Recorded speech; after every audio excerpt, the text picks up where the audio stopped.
Assalamualaikum, selamat berpuasa. Hari ini kita masih lagi dalam rancangan 30 hari bersama air tangan Haliza Maisuri.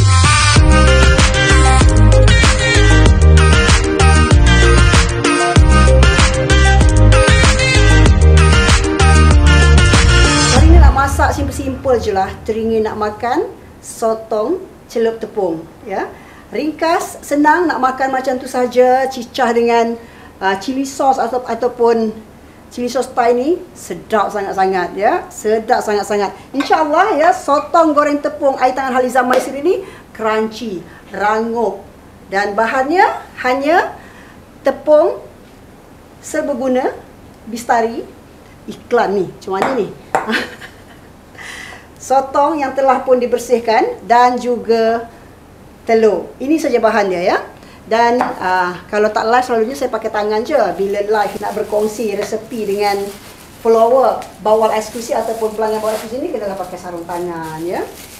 Jadi kita akan mulakan memasak sotong goreng tepung air tangan Haliza Maisuri. So mula-mula, ya, pertama sekali sotong ni kita celupkan dengan telur.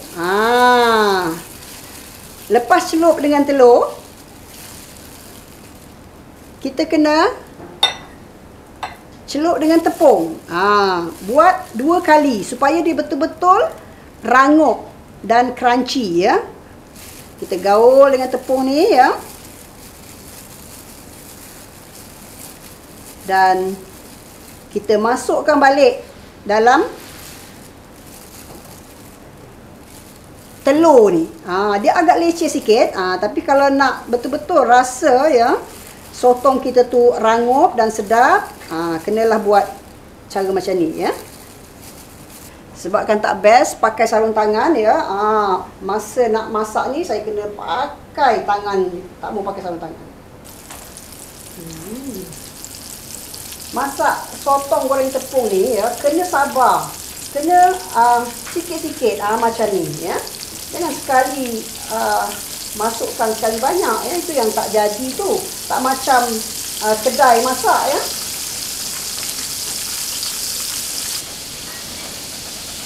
Kalau tiru sebiji, ya, bahannya, cara masak, insyaAllah jadi. Lepas ni tak payahlah pergi kedai lagi makan sotong goreng tepung. Masak sendiri kat rumah. Lebih sedap, lebih bersih, lebih jimat. Macam tu.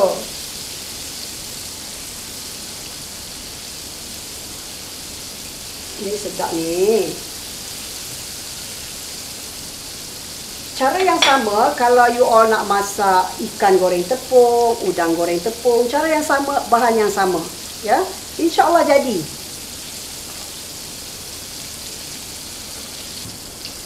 Mula-mula celup pada telur. Lepas tu masukkan ke tepung, lepas tu celup balik ke telur, masukkan ke tepung, baru boleh goreng, ya. Dia kena 2 kali kerja. Walaupun dia agak lah kata sedikit rumit, tapi insya-Allah jadi. Saya jamin jadi, ya.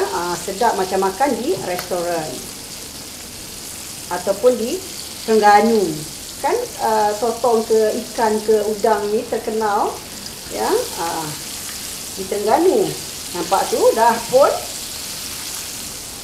masak, ya. Macam ni rupanya. Cukup 3 bahan, sotong, tepung, telur. Siap dah.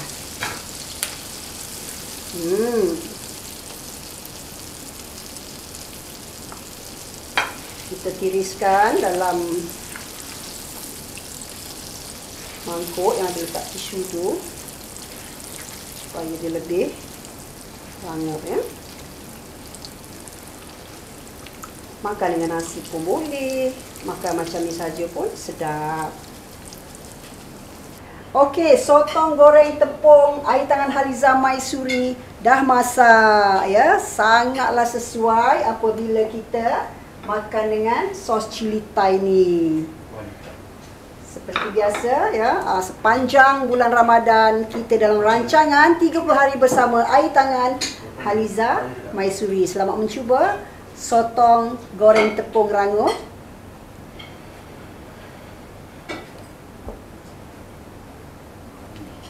Dua kali dah.